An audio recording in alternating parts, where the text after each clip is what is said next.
let's at least agree to stop babies that could feel pain being ripped apart in the womb, okay? Right? And then they're like, no.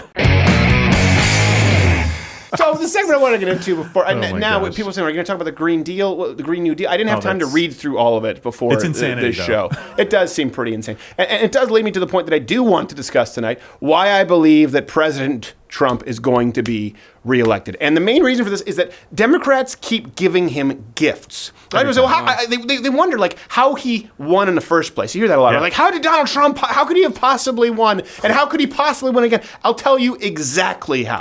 The left continues to give this man gifts. He really is. There's like a Chauncey Gardner effect. He's not necessarily doing everything right. They're just doing everything wrong. And he looks brilliant by comparison. So I do think that the State of the Union, which occurred this week, showcased exactly what I'm talking about, just how far left the DNC has gone. And by the way, this is something that's important to note. 76%? 76% of Americans approved of the speech.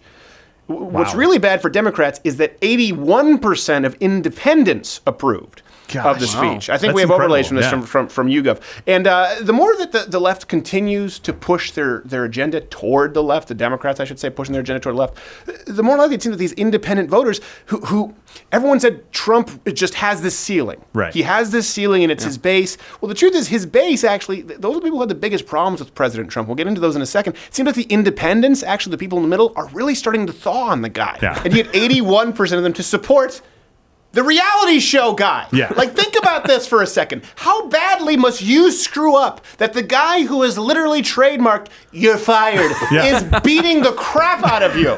Let's go through kind of 4 examples. I think this is one that's really important recently, late-term abortion.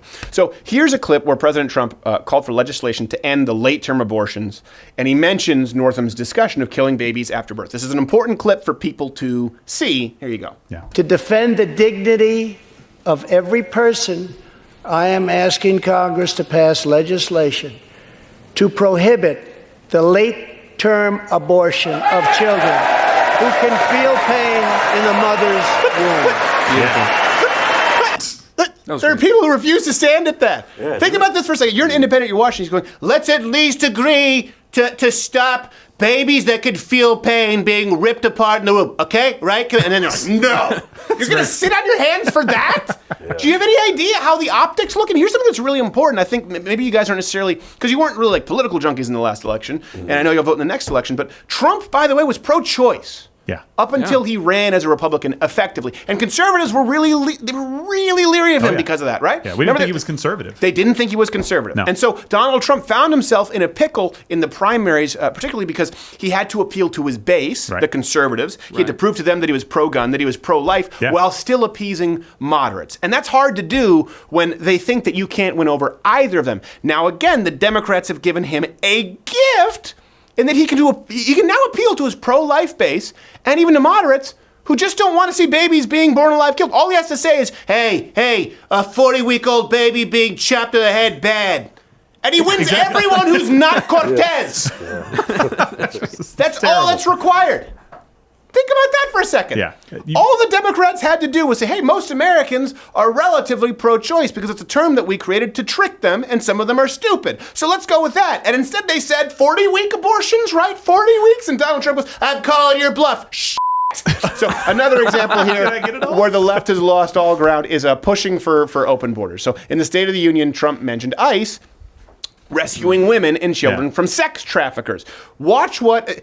Ocasio Nina Pinta Santa Maria Cortez refuses to clap for this. Here's the clip. More than 1,500 sadistic traffickers have been put behind bars. This is just like, everyone is clapping. Yes. You should be. Look, you got people on the right and the left. Wait, what? Stone cold face. How should I, I'll get out. That's insane.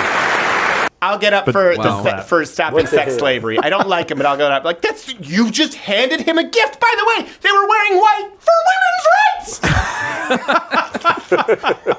You gotta clap if you're wearing white for women's rights. Alexandria Ocasio-Cortez, who are you wearing? I am wearing white for women's rights. Accept all the underage hookers against their will. I'll see you at the halftime show. And here's the thing, not even talking about the sex trafficking, okay? That's one that, again, if you have to play the game in politics. Everyone knows this a little bit. We don't like it, but when someone says ending sex trafficking, even if you go, well, hold on a second, I know that Cortez, when she's talking about ending sex trafficking, is actually attached to the Green New Deal bill, and that's actually about 70% tax, so I don't like it, but she did say end sex trafficking.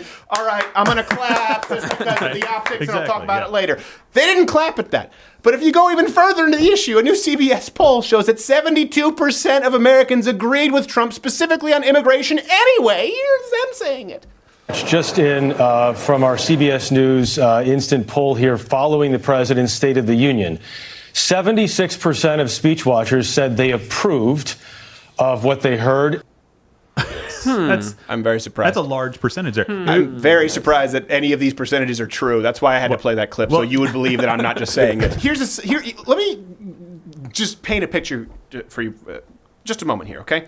I'm trying to actually wrap my head around this. They fact checked. It's really hard to do. It's like when they fact checked Donald Trump, where he said we had burgers stacked a mile high at the White House. They're like, actually, he did not have burgers stacked a mile high. As a matter of fact, they were placed in more of a horizontal spread, really. One couldn't account for the vertical metrics because of the buttons and depending on the temperature of the room. It's like, you're a Exactly. But think about this for a second, okay? The guy who said you could do whatever you want, you could grab by the and disgusted a whole nation now has the moral high ground because you've decided to vilify him because he's against sex trafficking and he had the number off by 2%. Yes. You've given him a gift. Another one. And you couldn't possibly make it easier for him. Now everyone forgets about the grab by the and you go, actually, that 33% of people who are raped when they try to get here against their will, it's 31%. You better get in line, President Trump. And all he needs to say is, you're a piece of shit. And they're like, you know what? I kind of am. Yeah, let me just walk out this door here. I should almost be prioritizing the women who are being raped. Here's the second example before we get to the prime example. The left, of course, is pushing socialism. This is another reason I think President Trump is going to win. They're outright pushing it. Remember when it used to be veiled? Yeah. Where they used to, like, when people said, we think that Barack Obama is kind of a socialist. Right, yeah. Socialism is actually, it's a dog whistle. It's the N-word is what it means. Yes. Remember when they said that? It's like, no. No, we think he's a socialist. Like, by the way, there are people like in Norway who are socialists too. They're not black at all. They're actually like really white and really strong for some reason. We have no idea as to why yet. We're still running some genetic testing, but we actually think that Barack Obama is like a Norwegian socialist. That's it. No. Trump just said that we're never going to be a socialist country. And look at who refuses to applaud. Here you go. Socialism in our country. Yeah, boo. America was founded on liberty and independence and not government coercion, domination, and control. We are born free. Hey, wait for it. Sounds good. Freedom. Sounds good. Here it comes. Wait. Son of a bitch! Oh, holy shit! They have a close-up! I should have anticipated this and not planned poorly my afternoon nap. Cortez, where were you? You were my number 2. I just like That's one of the best zoom-in close-ups in the history of presidential speeches. He looks like Grumpy Cat had sex with a crazier, older Grumpy Cat. Let's think about it. The stars of the Democratic Party: Bernie Sanders and Ocasio, Nina Pinta Santa Maria Cortez. These are the stars. Yeah. They're actual socialists. She actually thinks that she's going to pass some kind of 70% tax. I don't know. Gosh. She explained it somehow. The notion of socialism to that particular regime, what do you think about the president, why he did that? Well, I think that he needs to do it because he feels like he feels himself losing on the issues. Every single policy proposal that we have adopted and presented to the American public has been overwhelmingly popular, even some with a majority of Republican voters supporting what we're talking about. When we talk about a 70% marginal tax rate on incomes over $10 million, 60% of Americans approve it. No. What? Just a majority of Republicans support socialism. What? I thought this was well known. Hey, you person next to me, is this well? It's not well known. I don't know what I'm saying, Chris Matthews. She probably went to Watts or something.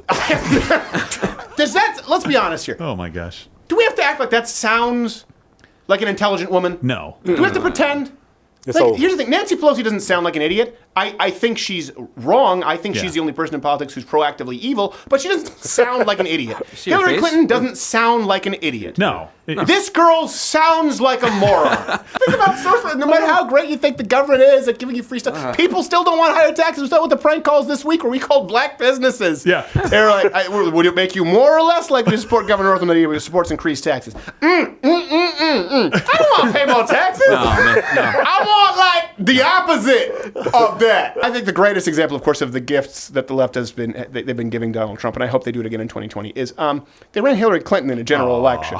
Yeah. Likely the one person Donald Trump was capable of beating at that time. Trump polled very badly for people who forgot this leading up to the election. Almost every single pollster got it wrong because he was polling so badly. And he's been receiving nothing but hostile media coverage since. Here's the thing. The choice in 2020 is very different from 2016. You were not a Trump guy. Nope. And I was not a Trump guy in the primaries. No, we argued about it. We argued about it because I remember saying, well, listen, if he does win, he's going to be the guy at that point. But he wasn't my guy. I liked Carly Fiorina. I liked Ted Cruz. Yeah. So the choice, though, in 2020 is very different from 2016. In 2016, a lot of people thought that both Hillary and Trump were kind of taking us toward a cliff. Mm-hmm. I think Ben Shapiro summarized it as though the concerns of many, by the way, he said the fear was that if Trump got into office and he did a bad job, it'd be like we're heading toward the cliff, just as we'd be heading toward the cliff with Hillary Clinton. But with Donald Trump, there would be no break. Right. Because no Republican would be elected after Donald Trump if he did as bad of a job that many people anticipated, myself included, in the primaries. I remember saying, I think we deserve to lose if we run him in the primaries. Yeah. Of course, when he was against Hillary Clinton, I mean, listen, come on, you just have to take the free shots when you're given them. People thought Hillary Clinton, though, was ultimately a politician, right? That's what people didn't like her. They thought she's a politician. But as leftists go, relatively moderate. That's the thing with Hillary Clinton. Yeah. This idea, there was Bernie Sanders and Hillary Clinton. Yeah. Trump, on the other hand, people also thought, a lot of people think because he says bad words, that he's somehow extreme. He was actually seen as really pretty moderate and not that conservative. So a lot of conservatives weren't big fans of Trump. As a matter of fact, I think you'll be surprised when you look at those voting blocks. Evangelicals voted for Trump because they had to, but not all of them. Likely fewer in a lot of municipalities, but you saw a lot of union voters who would have typically gone Democrat. The Blue Dogs go for Donald Trump. So a lot of those people held their noses, though, the Christians, the true conservatives, and voted for Trump because Hillary Clinton was such an insufferable bitch. That's really why. But now in 2020, we're choosing between Donald Trump, who's been really pretty conservative, if you look at him as a president, outside of the trade issues. And pretty good.